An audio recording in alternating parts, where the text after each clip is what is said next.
Hello, my name is Jim Brassard, and I'm here to make a tribute to a fallen pioneer in the martial arts. If you're in the Shaolin Kempo arts at all, you've heard great Grandmaster Villari has passed on in July of 2022. Now, I know a lot of you out there can say many things about him, but some things that can't be denied. He was a pioneer in the martial arts. At one time, he had 400 schools in the 80s. I know that. I was part of the organization. It takes a great man to achieve that. Now, a lot of people have this to say and that to say about him.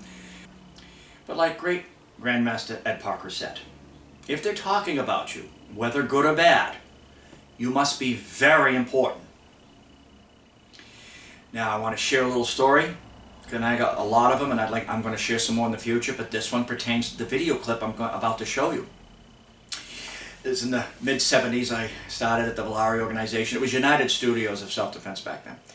And one of the highlights of the tournament that I would go to and compete would be the Grandmaster getting in the middle and doing what's called the Ballad of Death, or the Dance of Death, where you would take on 10 black belts. And it was so motivating to watch that. I couldn't stop working out for months after that. Then we fast forwarded some decade, or about 10 years later, and I'm a young man. I'm at a black belt workout in 1988 in Massachusetts, and the Grandmaster calls me out to punch for him while he demonstrates the art and teaches. I remember my mother watching this clip you're about to see saying, "Look at that, Jim.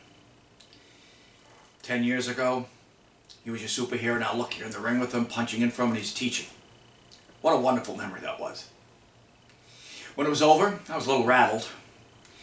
And Grandmaster John Fritz came up to me, put his hand out, shook my hand, and said, "Welcome to the club."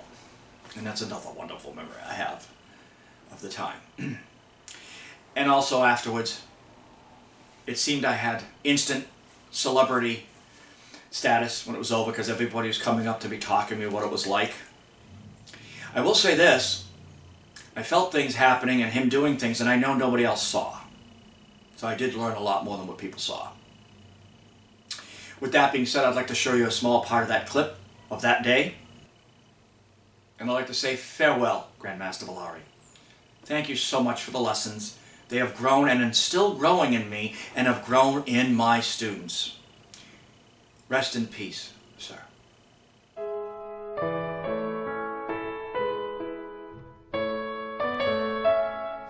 Once again, all right? Once again here. I hold him here, right? Hit him here, he's weaker. And then hit him here. Not only has he got give, right? These are the same lifelines, okay, that are covered by here. And these are supplying energy to that. Here, this side is energy to this side. So I've cut off his energy supply. Cut off his energy supply, he becomes vulnerable, especially for darting. Okay? You see how I just touched him light and it hit him? Because I shut off his energy. Once again, I'm jumping around a lot of things, so let's not jump around too much. Okay, once again, let's get the lock, the pin. We haven't gone over the pins. Okay, throw another way. Okay, let's get a guy down. Okay, he fell on me. Okay, like that, right?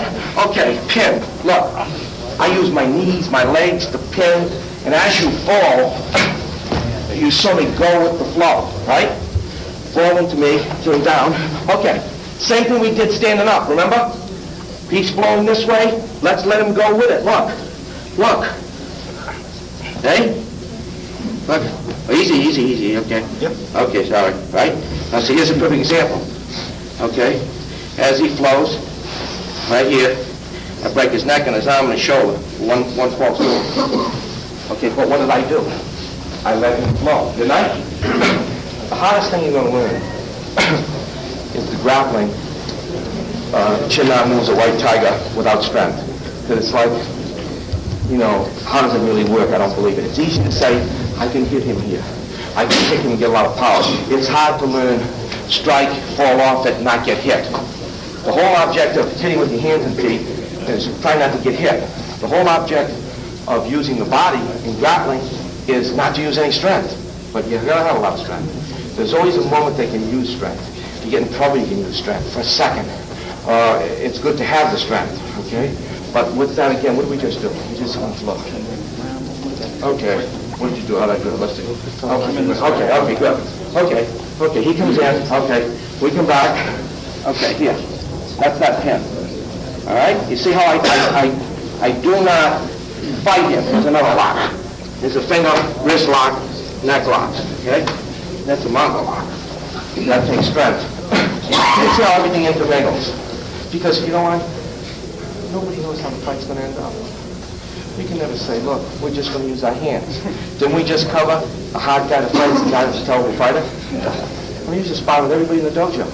And the first guy's first day, he's sparring me, and I go, Jesus Christ, I said, he looks terrible. He looks so terrible, you don't know where you're going to hit him. You don't know if you can hit him. Because when you go there, he's not there, you might fall on the ground, right? So you say, I'm not sure I can hit him.